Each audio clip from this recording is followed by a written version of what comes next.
The company has decided on a demotion for me. My husband came home with a grim look on his face. What? I almost spilled my tea in shock. His company had been performing poorly lately, and I had heard there would be significant personnel changes due to restructuring, but I never imagined that he would be directly affected. However, as his wife, I felt it was especially important to be supportive in times like these. Well, I guess we just have to chalk it up to bad luck. Times are tough, but I'm working too, so don't worry, I replied cheerfully. My name is Emily, and I'm 50 years old.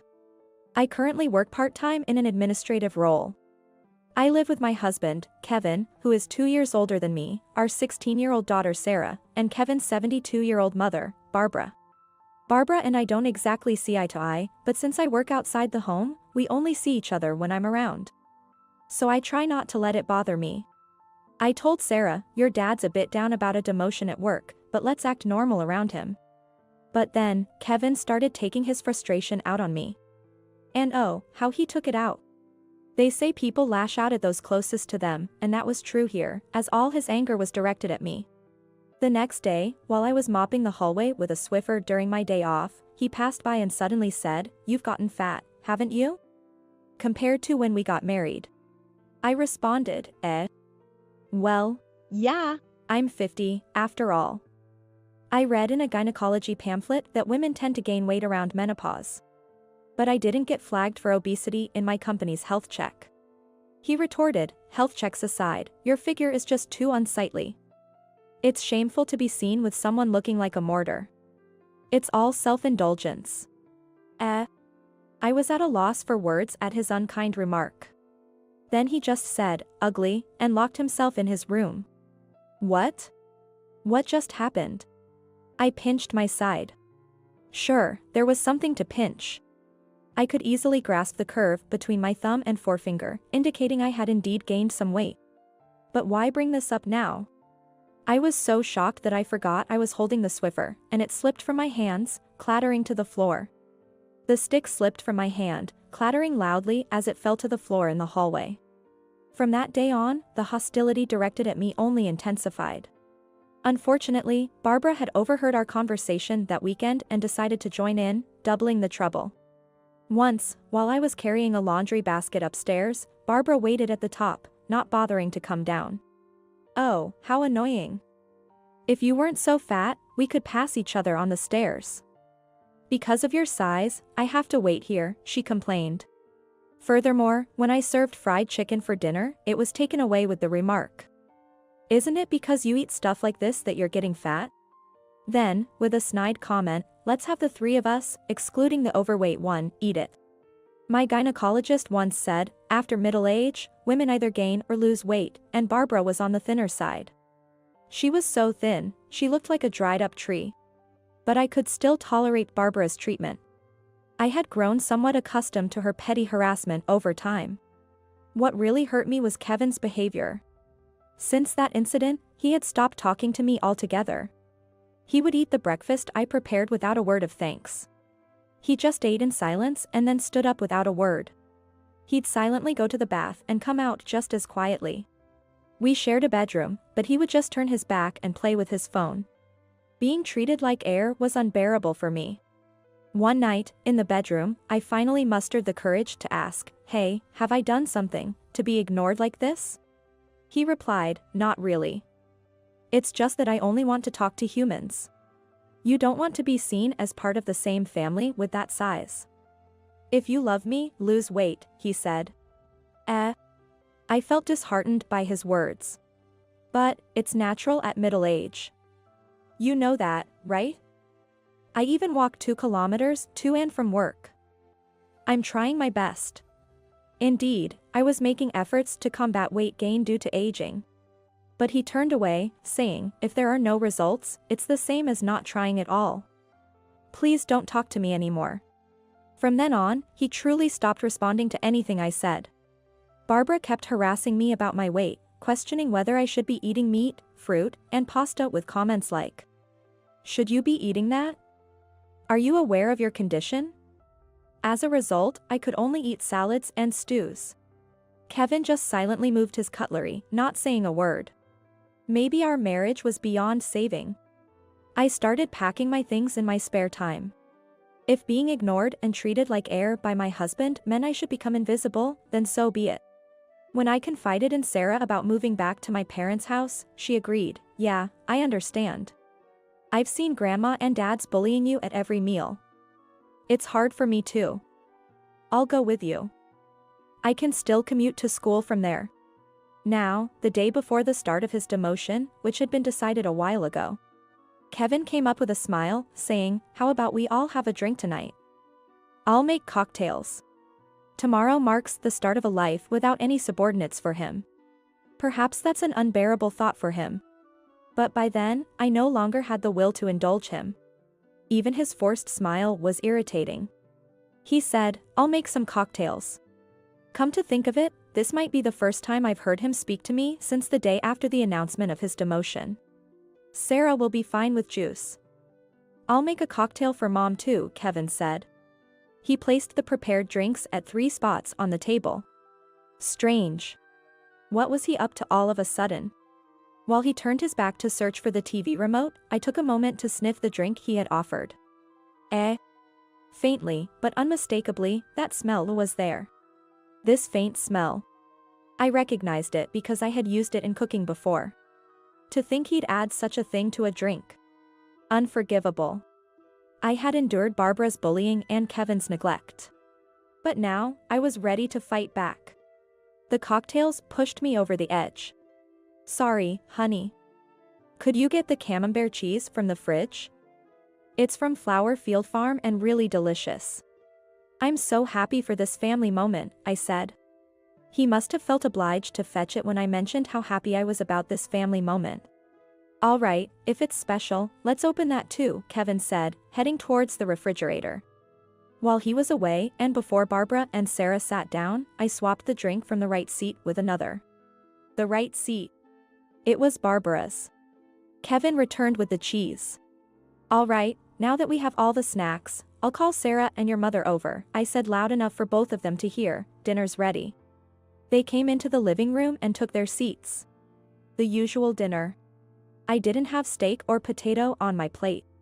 Just salad, soup, and cheese. And the cocktails.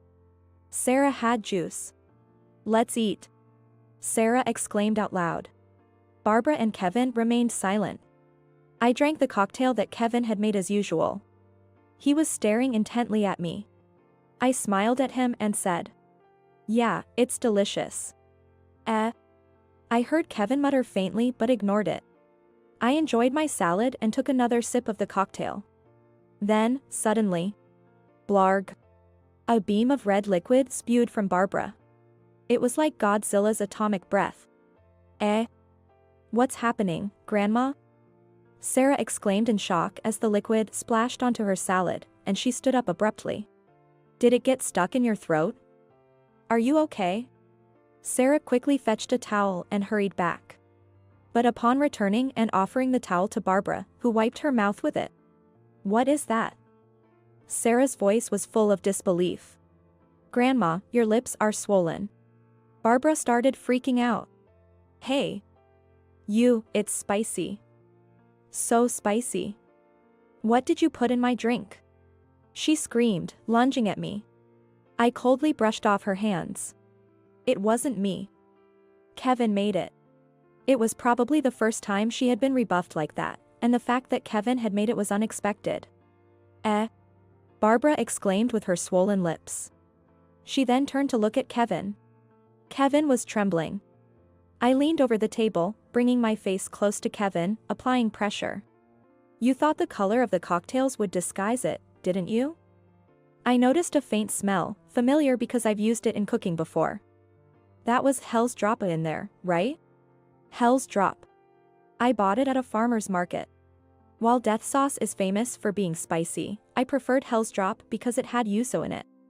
I noticed a hint of yuzu scent, which meant a significant amount was mixed into the liquid. Barbara, not knowing either, didn't notice because of the wine cooler's scent or thought the yuzu scent was part of the seasoning. She had drunk it unknowingly. Regardless, it was beyond a prank. It was downright malicious. Dad did that?" Why? Sarah was visibly taken aback. I intended it for Emily. Kevin confessed, and Barbara started shouting. Exchange it with yours, now, she demanded, foaming at her swollen lips. Barbara was unreasonable. Even if she didn't know, the fact she wanted to push such a thing onto me once she realized it was meant for me was outrageous. No way, why would I exchange such a scary drink? I continued to apply pressure on Kevin, ignoring her demand in a low voice. Then I demanded an explanation from Kevin. I just can't comprehend what you're doing. Why would you do such a thing? He then said, you remained overweight and spicy food boosts metabolism, so I made it for you. Ha, pathetic. Such a pitiful excuse. I forced a smile. Could he really believe such a reason would be acceptable? Utterly disgraceful.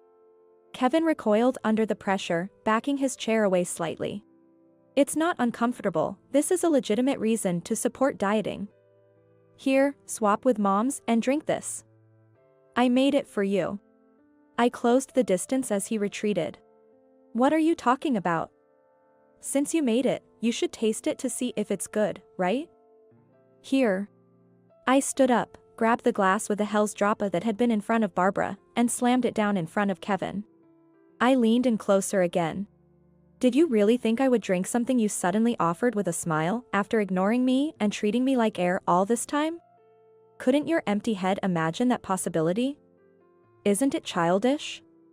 Now, taste it as the person who made it. Take responsibility. I slammed my hand on the table. At the sound, Kevin, realizing he couldn't just back away, stood up from his chair and retreated further. A tense silence followed, then a quiet voice said, drink it. A quiet voice was heard. Kevin and I turned towards the voice. It was our daughter, Sarah. She began to speak as if squeezing the words out. Taking out your work frustrations on mom, who supports you the most, and then resorting to such childish pranks. I might not be supposed to say this as your daughter, but it's just too immature to watch. Sarah stood up. Turning to Kevin, she continued. Is being overweight so bad? Mom wakes up early, walks to work, brings her lunch, she's trying. It's not like she's not making an effort. Then, turning to Barbara. And Grandma, joining in by taking away Mom's dinner. Your behavior is like middle school bullies. It's unseemly. Barbara, flustered by her granddaughter's words, stammered, no, it's not that. I was just worried. Worried that your mom might get even fatter. She probably wanted to be seen in a good light by her granddaughter. In fact, Barbara did like Sarah. But this time, Sarah was harsh. Compassion is something that should be felt by the other person. Watching Mom's dinner was heart-wrenching. She looked so sad. You can't call that compassion. Mom hasn't even been flagged in her health checks, and yet you take away her food. That's just mean. Barbara fell silent. By the way, it seemed Sarah had finished saying what she needed to say to Barbara. Sarah continued, now turning back to Kevin. Mom even goes to the gynecologist every month and does her exercises. Yet you ignore her for being overweight. Who do you think you are to do that? Don't you realize how bad the atmosphere at home has become because of your treatment? Even the KFC's colonel is overweight. There's a term, happy weight gain. I'd be happy if Mom became a cute grandma. I dream of Mom becoming a chubby grandma and saying, you've gained happy weight, while holding my child. Won't you let my dream come true? Sarah's gaze, as she spoke calmly, was as cold as ice. Yet, her words warmed my heart. It is like hot milk enjoyed with cookies. A father scorned by his own daughter is a pitiful sight.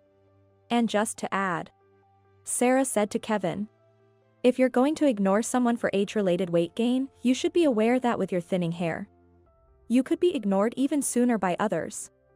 The atmosphere at the table turned incredibly tense. Sarah's sharp words left the room feeling as cold as if bananas could freeze. It seemed she had said all she wanted to. With a sigh, she turned to me. It's enough, Mom. Let's end this. It's better to be free and happy. Her words startled me.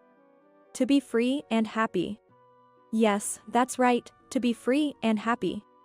As I said earlier, my dream is to see you holding my child and talking about happy weight gain. I want you to be happy for me, to fulfill my dream. Be free and happy, and make my dream come true. Her words filled my heart to the brim. Overwhelmed by Sarah's every word, I felt warm tears streaming down my cheeks, rendering the mistreatment from my husband and Barbara's fat shaming, along with the drink incident, insignificant. Yes, you're right, you're right. My vision blurred with tears. Come on, Mom, hurry up. Sarah patted and then caressed my back. Okay. I went to the kitchen and returned with a document I had been hiding. Kevin uttered in surprise.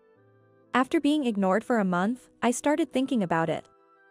I've been packing my bags. Let's each start a new path separately. I presented the divorce papers. Wait a minute, I just wanted you to lose weight. I thought I'd be satisfied if you did what I wanted. I realized it's just lashing out after Sarah said it. I wanted to hurt you more for not losing weight. I didn't think it would come to this. Kevin started to panic. It's too late to realize the gravity of your actions, and your little actions were too childish. Sarah sharply retorted. Apparently, the prospect of not living with her beloved granddaughter was no joke for Barbara. In a moment of panic, she resorted to an incredibly sweet, cajoling tone. Hey, Sarah, you want to live with your grandma forever, right? I refuse. I don't want to breathe the same air as people acting like middle schoolers. Sarah dismissed Barbara's plea. Wait, I get it. I'll taste it as the one who made it. I'll take responsibility. Kevin grabbed the cup in front of him and downed it in one go. Blarg. Like Barbara earlier, my husband also spewed a stream of red liquid, resembling a flamethrower. This resulted in his lips swelling up, resembling fish roe. See, I took responsibility, Sarah. Sarah took a photo of them with swollen lips on her phone, saying, both of you look ridiculous. Mom, let's go, and left the living room. Yes. I followed her out. Thus, the dining table was left with a mess of cocktail and two people with swollen lips. I moved back to my parents' house with Sarah. After explaining the situation, my parents were furious and confronted Kevin and Barbara. They returned with the divorce papers, and the divorce was finalized. Kevin, already on the decline at work, ended up living a lackluster life. I learned that he had been demoted due to ignoring his subordinates. Barbara, already difficult and reclusive, found her life with Kevin more strained than ever. Ultimately, Kevin called, saying, the tense atmosphere we have now wouldn't exist if you and Sarah were here. The 17 years we lived together since Sarah was born proved that. Please come back, I'll stop ignoring you, but there was no chance of returning. Gain weight while you can. You'll need the energy when you have grandkids, my mother laughed. That's true. Today, as usual, I walked to my workplace. On the way, my supervisor happened to drive by, stopped his car, and offered, do you want a lift? No, thanks, I'm on a diet. Come on, get in, Emily. Yes, I had found a new love. Both of us divorced, we understood each other's struggles. Dieting's fine, but don't be late. He said as he drove. I've never been late. I puffed out my cheeks. He turned to me, pressing my puffed cheek with his finger. Spare me the time you saved by taking the car for a chat. He joked, a talkative and charming boyfriend.